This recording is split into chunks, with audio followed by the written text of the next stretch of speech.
Hare Krishna, Hare welcome you Krishna. All in the class. तो आज हम जो बुक पढ़ेंगे वो है perfect question and perfect answer, पूर्ण प्रश्न और पूर्ण उत्तर। इसके 2 लेसन हमने कंप्लीट किए थे। आज हम ये 3rd लेसन पढ़ने जा रहे हैं। उसका जो टॉपिक है वो है रियल गोल ऑफ लाइफ, जीवन का वास्तविक लक्ष्य। तो ठीक है, आज जो है प्रभुपाद के लिए यशिका और बॉब के लिए Ambika, you have book Hindi? Yes माता जी। ओके, बॉब का आज तुम पढ़ो और बीच में कोई कन्वर्सेशन आता है, अभी थोड़ी देर बाद फिर यशिका बॉब का आज था बॉब को पढ़ लेगी। ठीक है माता जी, बीच में कोई भी आएगा तो वो उसका मैं कवर कर दूंगी। उसको भी कर लेना और बाद में थोड़ी देर बाद आप बॉब कर ले लीजिए। ठीक है माता जी, है ना।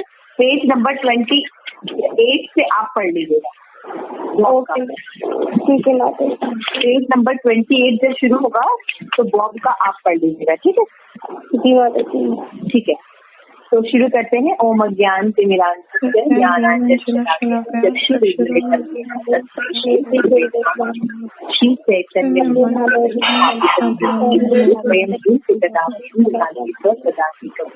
हरे कृष्ण हरे कृष्ण कृष्ण कृष्ण हरे हरे, हरे राम राम राम हरे हरे। ग्रंथ तो है पूर्ण प्रश्न पूर्ण उत्तर की जय। आरती गौर भक्तवृंद की जय। जय गौर आनंदे हरि हरि की जय। तो जैसा कि हमारा टॉपिक है जीवन का वास्तविक लक्ष्य, what is the goal of the life, the real goal of the life. तो जनरली हम जब छोटे होते हैं या कृष्णा कॉन्शियसनेस फैमिली से बिलोंग नहीं करते हैं तो हमें भी बचपन से बताया जाता है कि हमारी लाइफ का गोल क्या। लड़कियों को बताया जाता है कि अभी आपको डॉक्टर, इंजीनियर या साइंटिस्ट या कोई बिजनेस या इस तरह के गोल, हाँ इस तरह के गोल आपको सेट करने चाहिए, बनाना चाहिए। टीचर है ना, टीचर की जॉब है, बैंक में जॉब है, इस तरह से हम कुछ अपना गोल डिसाइड करते हैं अगर हमारा फैमिली में स्पिरिचुअल बैकग्राउंड नहीं है। तो ये जो है, ये सब जो गोल है ये लाइफ के रियल गोल नहीं होते। इसीलिए बहुत से बच्चे, बहुत से यंगस्टर्स काउंसलिंग के लिए जब मेरे पास आते हैं तो वो BSc लिए रहते हैं, बट वो कहते हैं I am not feeling very happy, I am just doing. Job में चले जाते हैं लेकिन कहते हैं I doesn't feel any happiness. फिर ये सोचते कि ये नहीं, ये करें, ये छोड़ के ये करें। कोई BA करते करते MBA करता है, MBA करके BA करता है। तो लाइफ का ट्रैक भी बिल्कुल चेंज करते हैं और चेंज करके वो सबकी तलाश जो होती है वो ये होती है कि उनको इनर हैप्पीनेस नहीं फील हो रहा है। उनको अच्छी जॉब भी मिल रही है, अर्निंग भी मिल रही है, वो काम भी कर रहे हैं, लेकिन उन्हें दुख बहुत है, उनको एक हैप्पीनेस की फीलिंग नहीं आती है और होती भी है तो बहुत कम टाइम के लिए होती है। तो एक्चुअल में हमारे अंदर जो खुशी की फीलिंग इसलिए नहीं आती क्योंकि हम सही लाइफ ऑफ गोल के बारे में नहीं जा रहे, उसकी डायरेक्शन में हम नहीं जा रहे। सही लाइफ का गोल केवल वैष्णव या भक्त ही बता सकते हैं। भक्त मटेरियल वर्ड से कोई भी काम नहीं कर रहे होते हैं लेकिन वो हमसे ज्यादा प्रसन्न रहते कि वो लाइफ का जो गोल है उसको करें। तो आइए प्रभुपाद के और बॉब के इस कन्वर्सेशन में हम भी देखते हैं कि लाइफ का रियल गोल क्या होना चाहिए। ठीक है, शुरू करते हैं। यशिका। यह आंदोलन विशेष रूप से मानव को जीवन के वास्तविक लक्ष्य तक पहुंचाने में सक्षम बनाने के लिए है। वास्तविक लक्ष्य? जीवन का वास्तविक लक्ष्य। क्या जीवन का वास्तविक लक्ष्य ईश्वर का ज्ञान प्राप्त करना है? हाँ, अपने घर भगवान के धाम वापस लौटना, यही जीवन का वास्तविक लक्ष्य है। सागर से आने वाला जल मेघों की रचना करता है।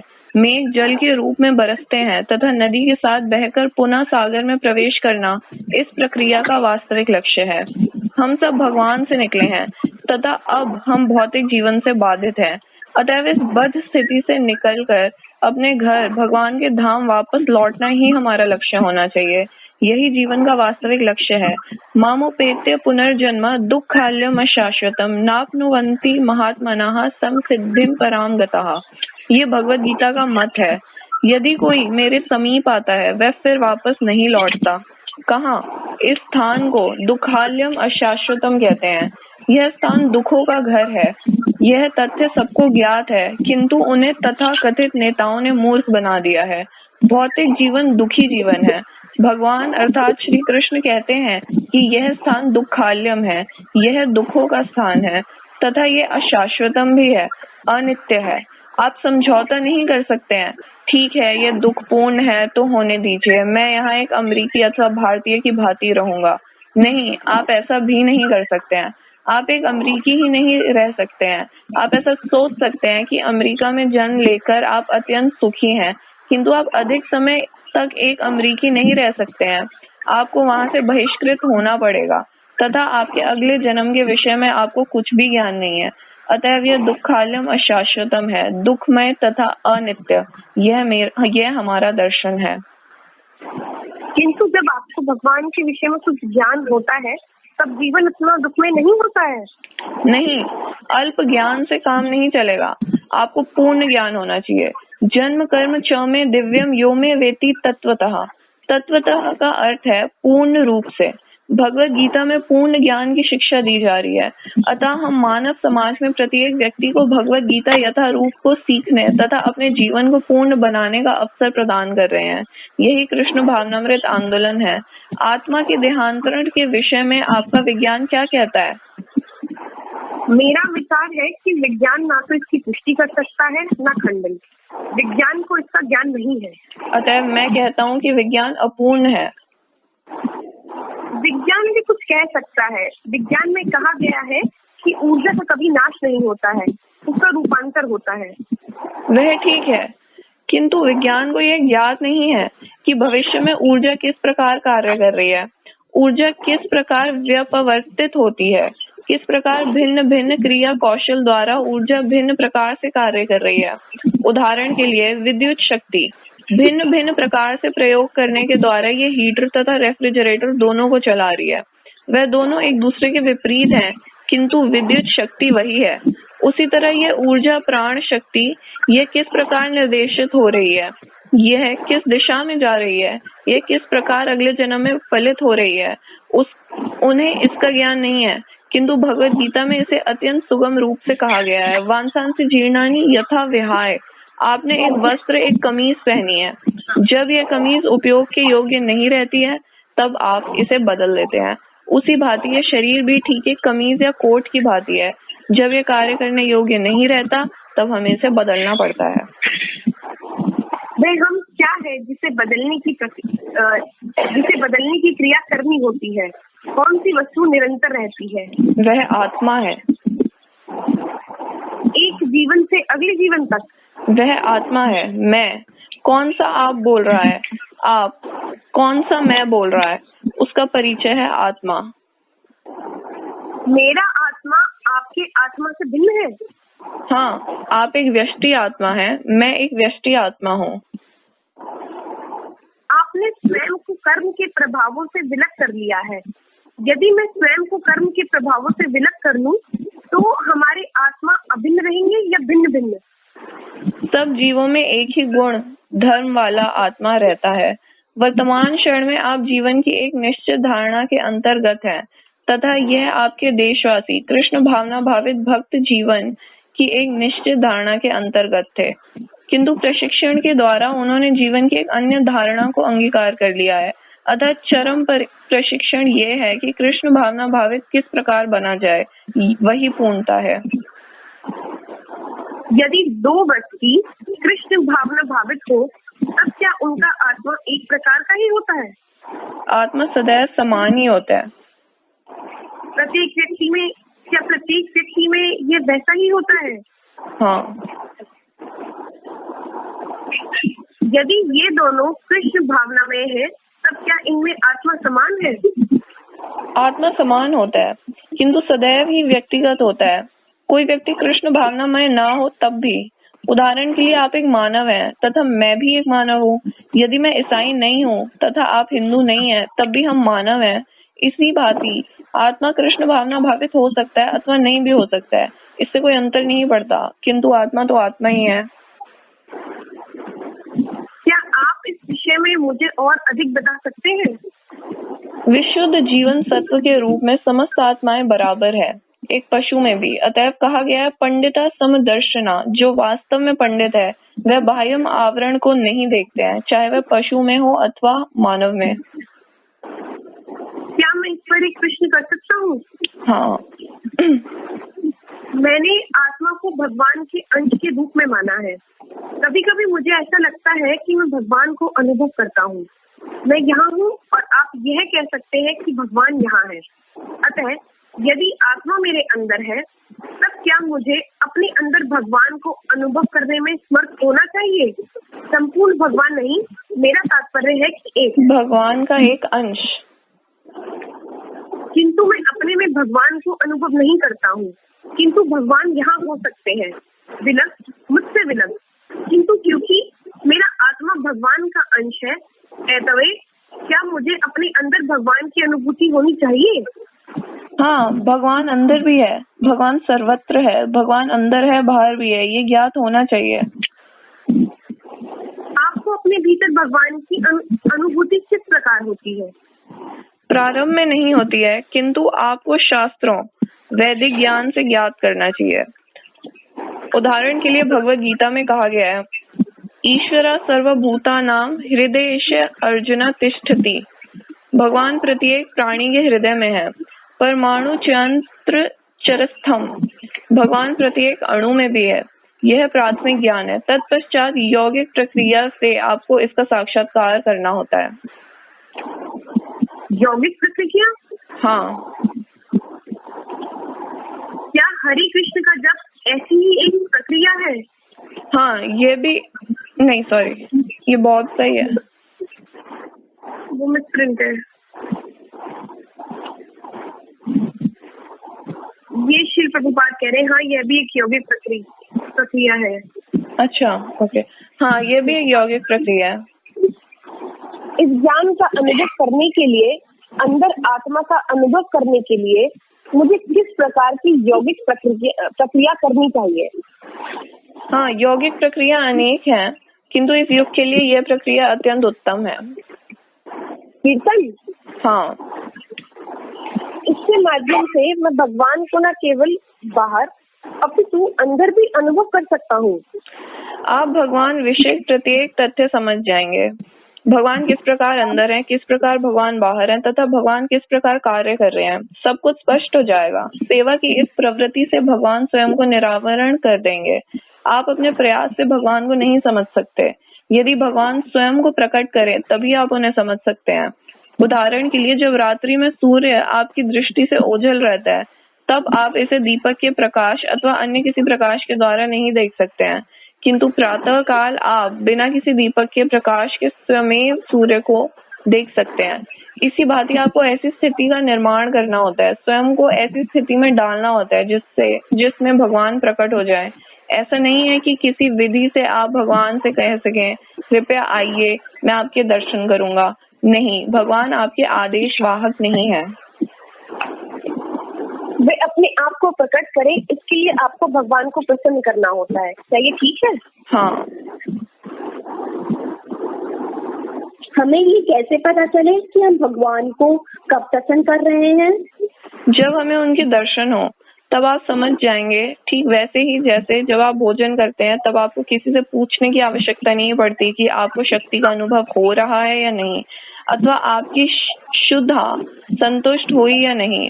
जब आप भोजन करते हैं तब आप समझ जाते हैं कि आपको शक्ति का अनुभव हो रहा है, आपको किसी से पूछने की आवश्यकता नहीं होती है। इसी भांति यदि आप वास्तव में भगवान की सेवा करें तब आप समझ जाएंगे भगवान मुझे आदेश दे रहे हैं, भगवान है, मैं भगवान के दर्शन कर रहा हूँ।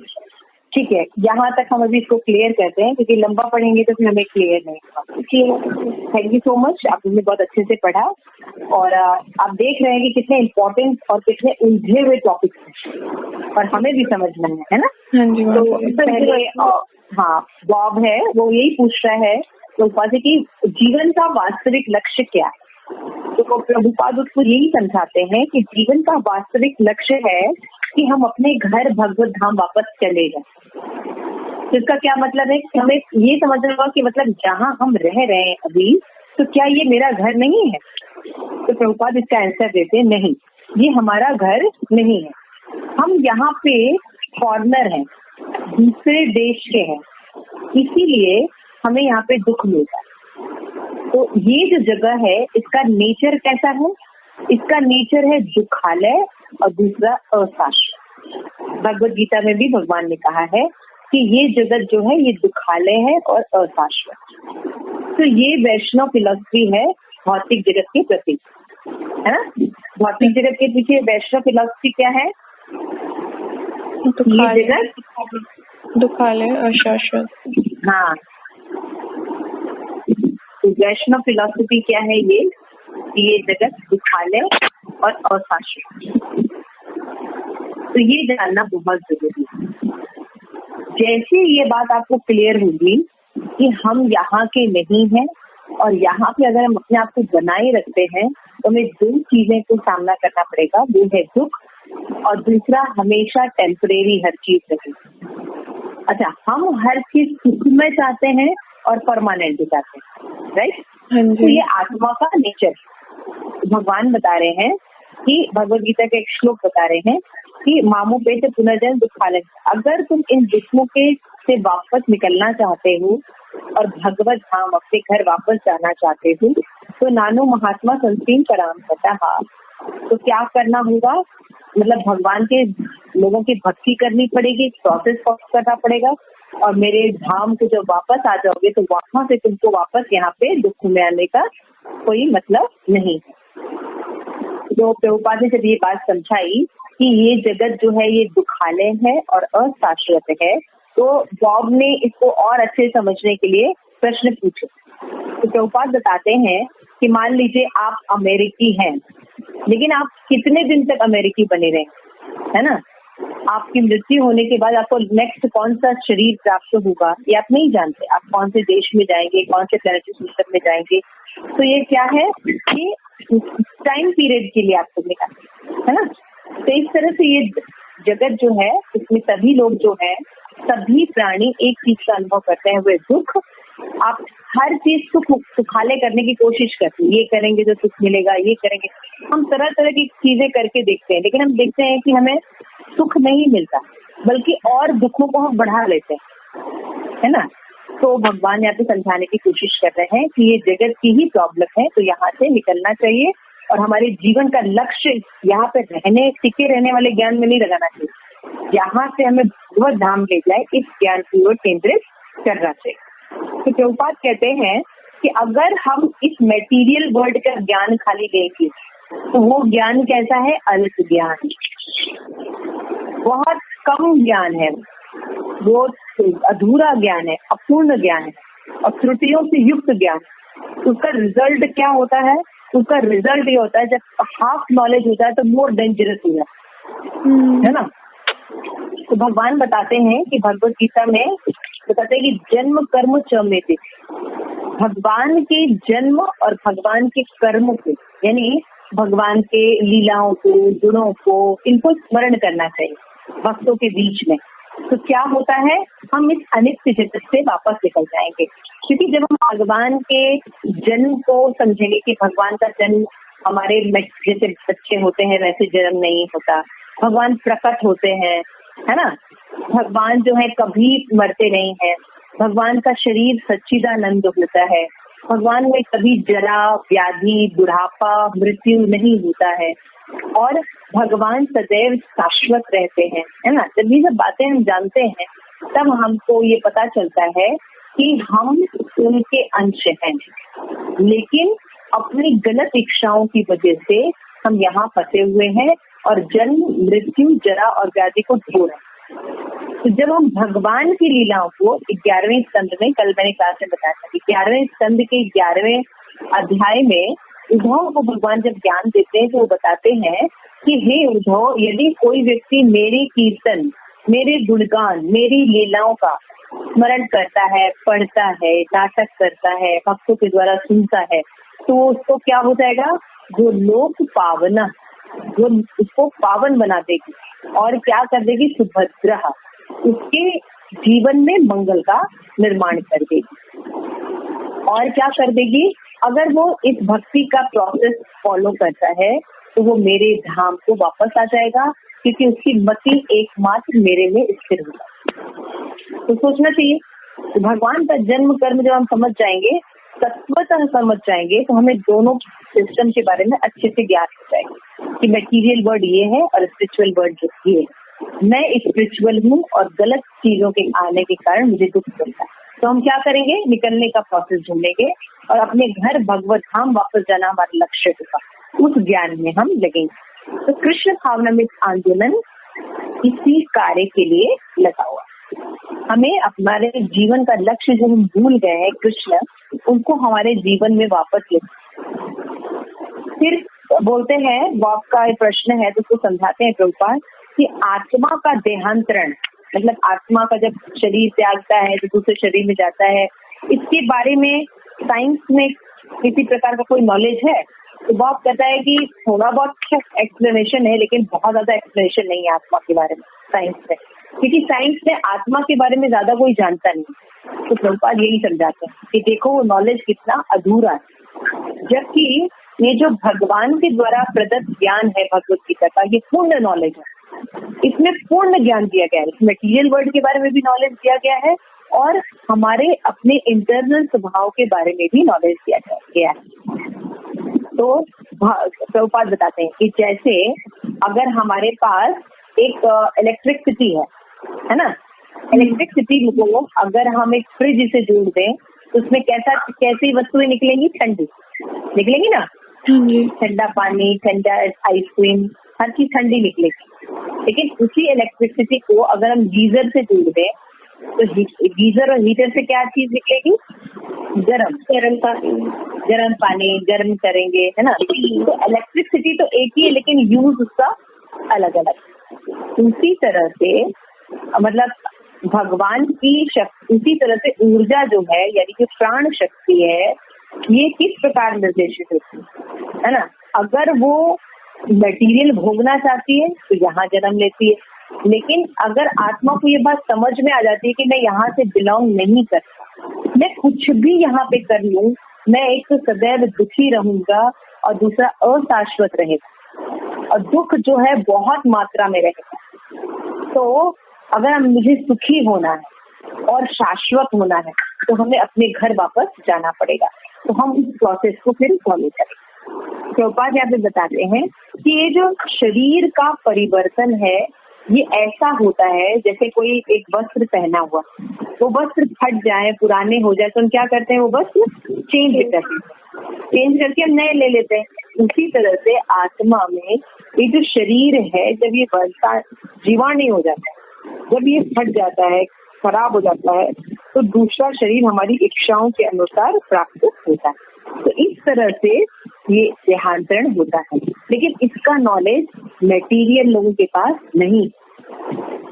लेकिन अनफॉर्चुनेटली अगर हम अपने बैठे और लिस्ट बनाएं तो और देखें कि हमारे मेन वर्क क्या है, अगर ऐसे 10 चीजों की सुबह से शाम तक अगर हम अपने एक्शन की लिस्ट बनाएं तो हम देखेंगे कि हमारे 99.9% जो काम होते हैं वो इस मटेरियल वर्ल्ड के लिए ही होते हैं। ऐसा है ना? जी।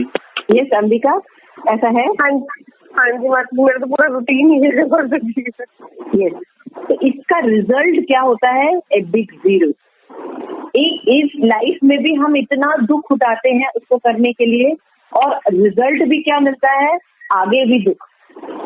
जबकि स्पिरिचुअल लाइफ का क्या होता है कि हम स्पिरिचुअल लाइफ करते हैं तो मटेरियल भी सुखी होते हैं, यहाँ पे भी सुखी रहते हैं, और शरीर त्याग के बाद भी सुखी डेस्टिनेशन में, है ना। तो स्मार्ट वर्क क्या हुआ कि हम भगवत भक्ति करें, हम अपने घर वापस करें, है ना।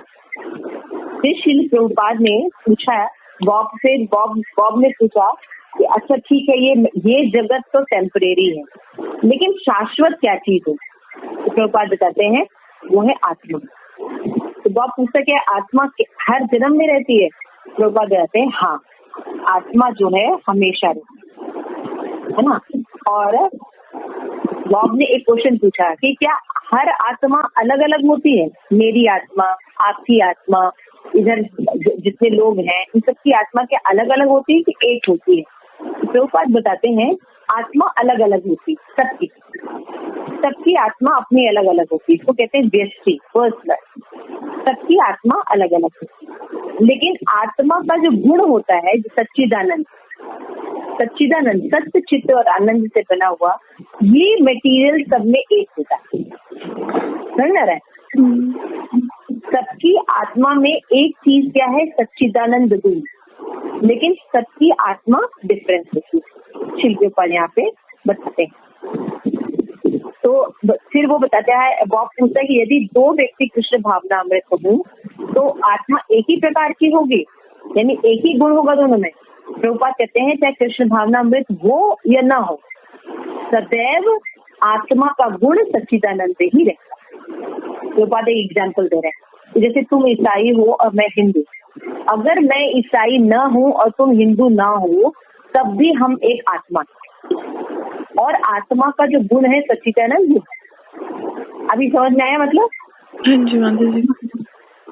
एक बार माता जी, अगर हम इसको लेमन टर्म्स मतलब हम मतलब नॉर्मल लैंग्वेज में पूछें तो सच्चिदानंद का माता जी क्या मीनिंग निकलता है? सच्चिदानंद का मतलब होता है सत्य, चित्त और आनंद। सत्य का मतलब होता है हमेशा, इंटरनल जो है। अभी हमारा शरीर असत रहता है। हम जब छोटे थे तो हमारी बॉडी कैसी थी? डिफरेंट थी। जब हम किशोरावस्था में आए तो हमारी बॉडी वो पूरी चेंज हो गई, है ना? तो असत की स्थिति रहती है, चेंजेबल रहती है, शाश्वत नहीं रहता है। लेकिन सत्य का मतलब क्या होता है? शाश्वत, हमेशा। और चित्त का मतलब क्या होता है? ज्ञान, नॉलेज हमेशा होता है ना। आत्मा को नॉलेज देने की जरूरत नहीं है, आत्मा के अंदर नॉलेज होता ही है कि वो आत्मा है, वो भगवान का अंश है, वो सच्चिदानंद है, लेकिन हमने उस पर कवरिंग डाली और हम उसका यूज नहीं करते। ये कहते सत्य, चित्त और आनंद, सदैव प्रसन्न रहना, ये हमारी आदत है। इसीलिए जब हम दुखी की सिचुएशन में डाले जाते तो हमको अच्छा नहीं लगता, वहां से निकलना चाहते हैं। ऐसा बेवकूफ लोग, ऐसा कुछ लोग कहते हैं कि दुख ही अपना साथी है, दुख में से क्या डरना, है ना? ये बेवकूफ लोग कहते हैं, अल्प के लोग। उनसे पूछो कि अगर आपके ऊपर दुख आएगा तो क्या आप इसमें रहना चाहते हैं? तो इसमें निकलने का प्रयास क्यों करते हैं? समझ रहे हैं? जिसका जो स्वभाव है वो कहता है। जैसे पानी में मछली का रहना, पानी से मछली को निकालोगे तो क्या होगा? वो तड़पेगी, मर जाएगी ना। उसको तुम धरती पर कोई भी सुख दे तो लेगी नहीं, उसका स्वभाव पानी में रहना, है ना? उसी तरह से किसी पृथ्वी पर रहने वाले व्यक्ति, जानवर को पानी में डाल तो रहेगा पानी में? नहीं, वो मर जाएगा, है ना? क्योंकि वो वहां का नहीं है, उसका स्वभाव नहीं है। उसी तरह से हमें हमेशा आनंद में रहने की आदत, इसीलिए जब दुख आता है तो हमें घबराहट होती है ना? आप लोगों का एक्सपीरियंस है ये चीज? हाँ जी माता जी। हाँ माता जी। अंबिका? हाँ जी माता जी। है ना? जैसे दुख जब मिलता है तो हम क्या करते हैं? हम सोचते हैं किस तरह से इससे बाहर निकल जाए, है ना? क्यों ऐसा होता है? क्योंकि दुखी होना हमारा स्वभाव नहीं। हम सदैव प्रसन्न रहना चाहते। क्यों रहना चाहते? क्योंकि आत्मा का ये लक्षण, आत्मा का लक्षण है कि सदैव शाश्वत, हमेशा परमानेंट चीजें। तुम देखो हमारा स्वभाव है, हम घर ऐसा बनाते हैं कि कभी न टूटे। हम ऐसे बैंक में अपना पैसा रखते हैं जो हमेशा रहे। देखो, हम ऐसा पार्टनर ढूंढते हैं कि सदैव मेरा ख्याल रखती है ना? हर चीज में हम शाश्वत, हम ऐसे बर्तन खरीदते हैं जो लॉन्ग लास्टिंग रहे। तुम देखो है ना। हर चीज में हम टेम्परेरी नहीं ढूंढते, हम परमानेंट करने की कोशिश करते हैं। हम चाहते हैं हम हमेशा जिंदा रहें, हम चाहते हैं ये मेरे माँ बाप हमेशा रहे, मेरे फ्रेंड्स हमेशा रहे, हम ऐसे ही खेलते रहे, हम हमेशा ही हंसते रहे, ऐसे ही चाहते हैं ना। क्यों? क्योंकि ये आत्मा का स्वभाव है, सत्य, चित्त और आनंद, है ना। सत्य का मतलब इंटरनल, चित्त माने सदैव ज्ञान युक्त, और आनंद का मतलब है हमेशा प्रसन्न है। क्लियर? ये तो ये आत्मा का गुण है, ये स्वभाव सबके अंदर समान है। एक हमारे अंदर जो आत्मा है मनुष्य शरीर में, चींटी में, कॉकरोच में, कुत्ते में, बिल्ली में, पेड़ में, सब में आत्मा है, और ये सब सच्चिदानंद है। तो प्रभुपाद कहते हैं कि ये इक्वालिटी जो व्यक्ति देखता है उसको पंडित कहते हैं भगवद गीता में। जो हम कहते हैं ना कि हम सब एक हैं, हम सब एक हैं, तो वो एक क्या है कि हम सब में एक ही आत्मा है, एक ही भगवान के अंश है। प्रभुपाद समझाते हैं कि हर व्यक्ति में शरीर के अंदर आत्मा है और उसके साथ परमात्मा भगवान भी रहते हैं, ये हर व्यक्ति के साथ है। तो जो लर्नेड पर्सन रहता है, जो पंडित रहता है, जो भक्त रहता है, वो सब में एक क्या देखता है कि सबके अंदर भगवान है और ये भगवान का अंश है।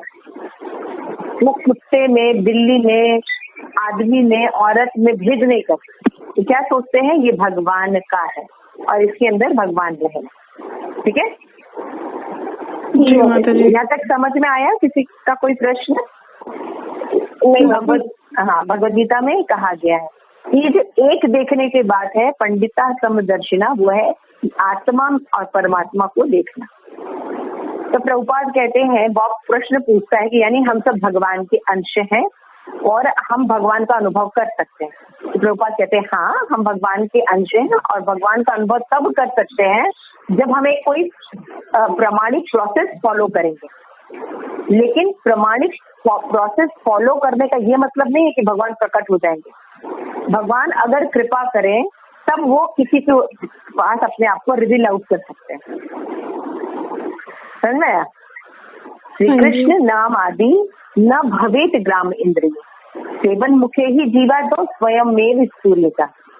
तो भक्ति रसायन सिंधु में रूप गोस्वामी समझाते हैं कि भगवान जो है इनका नाम कीर्तन जप करना चाहिए, लेकिन इसका ये मतलब नहीं है कि ये करने से भगवान प्रकट हो जाए।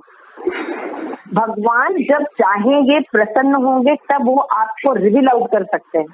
लेकिन हमें अपने जिह्वा से दो काम करना है, भगवान का प्रसाद खाना है और भगवान का नाम जपना है। ठीक है, बात समझ में आ गई? तो ये बात श्रील प्रभुपाद ने समझाई है। और ये बताते हैं ये सब ज्ञान कहाँ से मिलता है? तो प्रभुपाद कहते हैं सब वैदिक ज्ञान से प्राप्त होता है। और वैदिक ज्ञान में बताया गया है ईश्वरः सर्वभूतानां हृदय अर्जुन तिष्ठति। कैसे पता चलता है कि सबके अंदर भगवान है? तो ये भगवद गीता में स्वयं भगवान बोलते हैं कि हे अर्जुन, मैं सबके हृदय में परमात्मा के रूप में वास करता हूँ।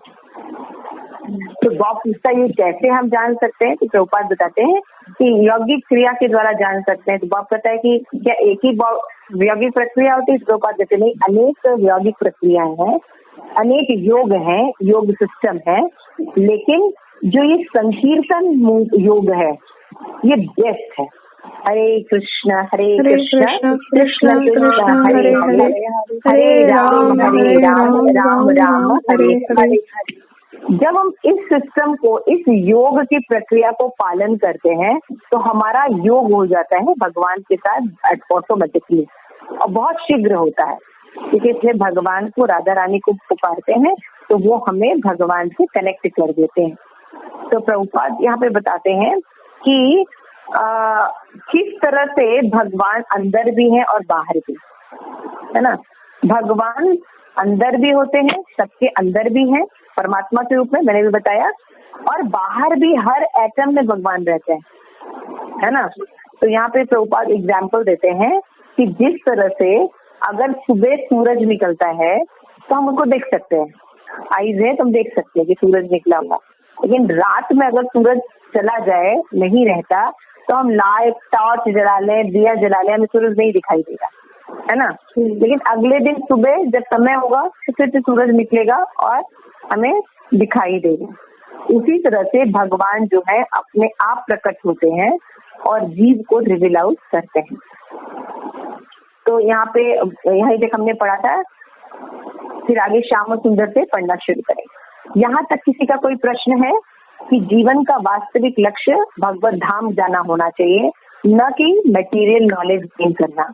मटेरियल नॉलेज का अर्थ है शून्य, बिग जीरोज इकट्ठे करना, तो यही रहेगा और दुख रहेगा और शाश्वत रहेगा।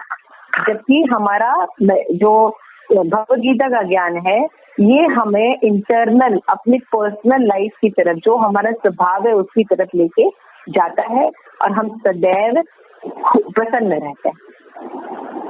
ठीक है, ये क्लियर हो गया? प्रोसेस क्या है अपनी इंटरनल लाइफ को जानने का? हरे कृष्ण महामंत्र को अगर हम चैंट करते हैं तो धीरे धीरे भगवान हर चीज रिवील आउट हमारे अंदर करने लगते हैं। आप लोगों को भक्ति में है, आप लोग जब चैंटिंग करते हैं तो आप लोगों को अच्छा लग रहा है कि मतलब सिर्फ थोड़ा सा ऐसा लग रहा है? आस्था? यस माता जी, बहुत अच्छा लगता है कि बहुत ही सुख मिलता है, अंदर से पीस मिलती है कि हाँ कि हम एक बहुत अच्छा काम कर रहे हैं और शांति का बहुत अनुभव होता है, कनेक्टिविटी लगती है भगवान की तरफ। Very nice. Yes Yashika, what do you feel when you are chanting?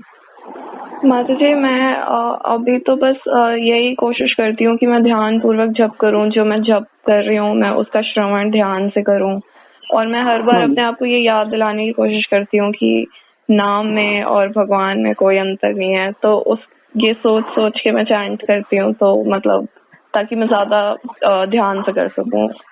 आपको चैंटिंग करने में अच्छा लग रहा है कि नहीं? हाँ माता जी, अच्छा तो लगता है, तभी अच्छा लगता है। ओके, अंबिका, आप चैंटिंग करते बेटा कैसा फील हो रहा है ये आपको? माता जी, मेरा जो माइंड है वो बहुत ही डाइवर्टफुल सिचुएशन में रहता है, तो मेरा मेन फोकस ये रहता है कि मैं उसको ना डाइवर्ट करके वापस हरे कृष्ण महामंत्र पे लगाऊं। अभी इस चीज में ही रहता है, तो मैं अभी उसको इतना डीपली नहीं फिगर आउट कर पा रही हूँ, क्योंकि अभी मेरा फर्स्ट स्टेप तो यही चल रहा है कि मैं मतलब मेरा जो माइंड इधर उधर वॉन्डर करता है वो वापस हरे कृष्ण महामंत्र पे आए और उसके एक एक जो भी हमारे वर्ड्स हैं उनसे ही रहे, उससे अलग ना जाए। आप जब चैंटिंग करते हो तो अपने आगे या तो तुलसी रखा करो, या कोई प्रभुपाद की फोटो रखा करो, या भगवान की फोटो रखा करो। इसको देख देख के चैंटिंग किया करो, तुम्हारी चैंटिंग बहुत अच्छी होगी। बट माता जी, मैंने स्टार्टिंग में मैं ऐसे ही करती थी, बट देन हमें फिर ये बोला गया ना कि हमारी चैंटिंग अच्छी नहीं होती है, या हम मतलब हमारा मन उगने लगता है और हम फिर किसी फोटो का सहारा लेने लगते हैं, तो इसलिए मैं ऐसा कुछ नहीं लेती। नहीं, आप गलत कर रहे हैं। जिसने ये फिलॉसफी बताई है वो गलत फिलॉसफी है। किसने बताई? मैंने। माता जी, उस पे हमारे शिव सखी वाले ग्रुप पे ही किसी ने आर्टिकल शेयर कर रखा था कि या तो हम मतलब लेक्चर सुनते हुए चैंटिंग करने लगता है। आप इधर उधर मत करिए, आप हमें सुना करूँ बस। अभी आगे ज्ञान की तरफ जाने की जरूरत नहीं है, अभी हमको बेसिक ज्ञान देना चाहिए। अपने पास या तो तुलसी महारानी रखा करो, या प्रभुपाद की फोटो रखो, उनको देखा करो, उनके बारे में पढ़ा करो, तुम्हें चैंटिंग में इम्प्रूव होगा। या राधा गोविंद को, या जो भी भगवान की फोटो आपको अच्छी लगती है उनकी छोटी सी फोटो अपने पास रखो और वो देख के चैंटिंग करो, उनको देख देख के चैंटिंग करो, उससे आपको बहुत बहुत अच्छा लगेगा। हाँ जी माता जी, तो मैं स्टार्टिंग में तो ऐसे ही करती थी, फिर जब मैंने वो आर्टिकल पढ़ा उसके बाद में फिर ये रहा कि जो हम बोलते हैं उस पे हमारा ध्यान रहे, हरे कृष्ण महामंत्र पे। अब ये भी करो कि आप जो बोल रहे हो उस पर हरे कृष्ण महामंत्र सुनो, लेकिन आप किसी फोटो के आगे या हमें मायावादी नहीं चैंटिंग करनी है, हमें पता होना चाहिए किसके लिए चैंटिंग है, लेकिन हम अभी भी इस तरह नहीं है कि हम आंख बंद करें और कृष्ण सामने हमारे, है ना। तो आप अपने सामने फोटो रखिए, या तो प्रभुपाद की, परंपरा की, षड्गोपम्य की, जिसकी भी फोटो हो छोटी सी अपने पास रखिए और उसको देख के चैंटिंग करिए। आप देखिएगा और उसके बाद आप मुझे रिपोर्ट दीजिएगा 15 दिन बाद कि आपको कैसा लग रहा है। ठीक है, और कुछ भी स्टेप लेने से पहले एक बार जरूर हमसे कंसल्ट किया कीजिए, अपने आप बहुत कुछ पढ़ के मत किया कीजिए। ठीक है, ओके। आज बात शुरू करिए। श्याम सुंदर, हमें ये कैसे पता चलेगा कि हम भगवान को कब प्रसन्न कर रहे हैं? कितना सुंदर क्वेश्चन है ये, क्वेश्चन कितना अच्छा है कि हमें कैसे पता चलेगा कि भगवान हमसे प्रसन्न है कि नहीं है। यस, पढ़िए। कौन पढ़ेगा माता जी? प्रभुपाद। नहीं पढ़ू माता जी? नहीं, प्रभुपाद का पढ़ो, प्रभुपाद यशिका। हाँ जी और माता जी। अभी वो क्या कहते हैं, बॉब का जितना आएगा वो आस्था पढ़ेगी। ठीक है माता जी। प्रभुपाद।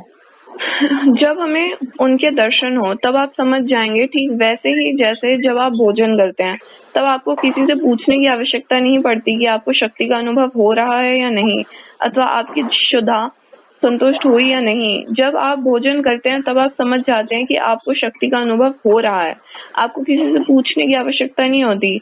इसी बात यदि आप वास्तव में भगवान की सेवा करें तब आप समझ जाएंगे भगवान मुझे आदेश दे रहे हैं, भगवान है, मैं भगवान के दर्शन कर रहा हूँ। एक भक्त अथवा भगवान के प्रतिनिधि के। हाँ, ये अधिक आसान है। आपको भगवान के प्रतिनिधि के माध्यम से जाना पड़ता है। यस्य प्रसादात् भगवत प्रसादो। यदि आप भगवान के प्रतिनिधि को प्रसन्न करते हैं तब भगवान स्वयं प्रसन्न हो जाते हैं तथा इस प्रकार आप उनके प्रत्यक्ष दर्शन कर सकते हैं।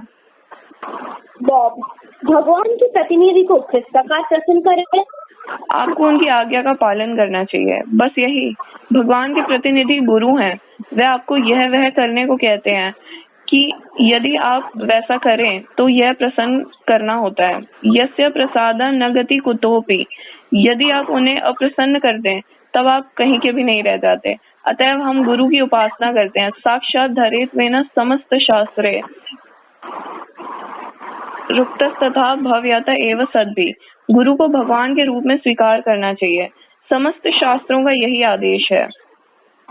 बॉब, गुरु को भगवान के प्रतिनिधि के रूप में स्वीकार करना चाहिए? हाँ, गुरु भगवान के प्रतिनिधि हैं। गुरु कृष्ण के बहिरंग रूप हैं। बॉब, किंतु कृष्ण के अवतरित होने वाले अवतारों से भिन्न? हाँ। बॉब, जब वे पृथ्वी पर आते हैं तब कृष्ण अथवा चैतन्य महाप्रभु के बहिरंग रूपों में गुरु का बहिरंग रूप इस प्रकार भिन्न होता है? गुरु कृष्ण के प्रतिनिधि हैं, अतएव गुरु कौन है इसके लक्षण हैं। सामान्य लक्षणों का वर्णन वेदों में किया गया है। तद विज्ञानार्थम स गुरुमेव भी गच्छेत समित पाणी श्रोत्रियम ब्रह्मनिष्ठम। किसी गुरु को गुरु शिष्य परंपरा में से होना चाहिए तथा उनको अपने आध्यात्मिक गुरु से वेदों के विषय में पूर्ण रूप से श्रवण किया होना चाहिए। सामान्यतः गुरु का लक्षण ये है कि वह एक आदर्श भक्त होते हैं, बस यही, तथा वह कृष्ण के संदेश का प्रचार करके उनकी सेवा करते हैं। बॉब, भगवान चैतन्य वे आपसे भिन्न प्रकार के गुरु थे? नहीं, गुरु भिन्न प्रकारों के नहीं हो सकते। समस्त गुरु एक ही प्रकार के होते हैं। बॉब, किंतु वे थे, वे साथ ही एक अवतार भी थे। वे स्वयं कृष्ण है, किंतु वे गुरु का प्रतिनिधित्व कर रहे हैं। बॉब, मैं समझा। हाँ। बॉब, और तत्पश्चात? क्योंकि कृष्ण भगवान थे अतएव उन्होंने मांग की, सर्वधर्मान परित्यज्य माम एकम शरणम व्रज। समस्त धर्मों का परित्याग करके केवल मेरी शरण में आओ। किंतु लोगों ने उन्हें ठीक से नहीं समझा, अतएव कृष्ण पुनः एक गुरु के रूप में आए तथा लोगों को ये शिक्षा दी कि कृष्ण की शरण में कैसे जाएं। क्या वे भगवत गीता में यह नहीं कहते हैं मैं आध्यात्मिक गुरु हूँ? हाँ, वे आदि आध्यात्मिक गुरु हैं, क्योंकि अर्जुन ने उन्हें आध्यात्मिक गुरु के रूप में स्वीकार किया था। फिर कठिनाई क्या है? शिष्यस्ते अहम शादी माम त्वाम प्रपन्नम। अर्जुन ने भगवान से कहा, मैं आपका शिष्य तथा आपका शरणागत एक आत्मा हूँ, कृपया मुझे उपदेश दीजिए। अतः जब तक वे आध्यात्मिक गुरु ना हो अर्जुन उनके शिष्य कैसे बन सकते हैं? वे आदि गुरु हैं। तेने ब्रह्म हृदय वे आदि कव्य प्रथम सृजित जीव। ब्रह्मा जी के हृदय में उन्होंने ही सर्वप्रथम वैदिक ज्ञान प्रदान किया था, अतः वे आदि गुरु हैं। कृष्ण? हाँ, वे आदि गुरु हैं। तदनंतर उनके शिष्य ब्रह्मा जी एक गुरु हैं। तदुपरांत उनके शिष्य नारद जी एक गुरु हैं। तत्पश्चात उनके शिष्य व्यास जी एक गुरु हैं। इस प्रकार एक गुरु परंपरा है। गुरुओं की शिष्य परंपरा एवं परंपरा प्राप्तम। दिव्य ज्ञान गुरु शिष्य परंपरा के माध्यम से प्राप्त होता है। इस प्रकार एक गुरु को गुरु शिष्य परंपरा से ज्ञान प्राप्त होता है, प्रत्यक्ष कृष्ण से नहीं। क्या आपको प्रत्यक्ष कृष्ण से कुछ ज्ञान प्राप्त होता है? हाँ, कृष्ण का प्रत्यक्ष उपदेश विद्यमान है भगवत गीता। समझा, किंतु आपको इसे शिष्य परंपरा के माध्यम से सीखना पड़ता है, अन्यथा आप इसे ठीक ठीक नहीं समझ सकेंगे। किंतु वर्तमान में आपको सीधे कृष्ण से ज्ञान प्राप्त नहीं होता है, ये गुरु शिष्य परंपरा के माध्यम से पुस्तकों से आता है। इसमें कोई अंतर नहीं है। मान लीजिए कि मैं कहूँ कि यह एक पेंसिल है, यदि आप किसी से कहें ये एक पेंसिल है तथा यदि वह किसी अन्य व्यक्ति से कहे ये एक पेंसिल है, तब उसके उपदेश तथा मेरे उपदेश में क्या भेद है? क्या कृष्ण की दया आपको अभी ये जानने की अनुमति देती है? आप श्री कृष्ण की दया को भी ले सकते हैं, केवल इतना होना चाहिए कि उसे यथारूप दिया जाए। ठीक वैसे ही जैसे हम भगवत गीता की शिक्षा दे रहे हैं। भगवत गीता में कृष्ण कहते हैं, सर्व धर्मान परित्यज्य माम एकम शरणम व्रज। धर्म के अन्य समस्त प्रकारों का परित्याग करके केवल मेरी शरण में आओ। अब हम कह रहे हैं कि तुम सर्वस्व त्याग कर श्री कृष्ण की शरण में जाओ। अतः कृष्ण के उपदेश तथा हमारे उपदेश में कोई भेद नहीं है, कोई परिवर्तन नहीं है। अतः यदि आपको इस पूर्ण रीति से ज्ञान प्राप्त होता है, तब वह प्रत्यक्ष कृष्ण से उपदेश प्राप्त करने के समान ही है, किंतु हम कुछ परिवर्तन नहीं कर रहे हैं। जब मैं आदर एवं निष्ठा पूर्वक कृष्ण की स्तुति करता हूँ, तब क्या कृष्ण मेरी स्तुति सुनते हैं? हाँ, मुझे उन तक हाँ, क्योंकि वह आपके हृदय में है। अतः चाहे आप स्तुति कर रहे हो अथवा नहीं, वह सदैव ही आपकी बात सुनते हैं। जब आप कुछ निरर्थक कर रहे हैं, वह तब भी आपको सुन रहे होते हैं। जब आप स्तुति करते हैं, वह अत्यंत उत्तम है, आपका स्वागत है। क्या कृष्ण के कान के लिए स्तुति की आवाज बकवास से ऊंची होती है? नहीं, वह परम पूर्ण है, वे सब कुछ सुन सकते हैं। यदि आप ना भी बोले, यदि आप केवल विचार ही करें मैं इसे करूंगा, तब भी वह आपकी बात सुनते हैं। सर्वस्य चाहम हृदय सन्निविष्टो, कृष्ण सबके हृदय में स्थित हैं। किंतु मनुष्य को स्तुति करनी चाहिए, क्या ऐसा है? यह उसका एकमात्र कर्तव्य है, स्तुति। किसका कर्तव्य है? प्रत्येक जीव का यही एकमात्र कर्तव्य है। एको बहुनाम यो विद्धाति कामान, वेदों का यही कथन है। इसका क्या अर्थ है? भगवान सबको प्रत्येक वस्तु की आपूर्ति करते हैं, सबको भोजन देते हैं, अतः वे पिता हैं। फिर आपको स्तुति क्यों नहीं करनी चाहिए?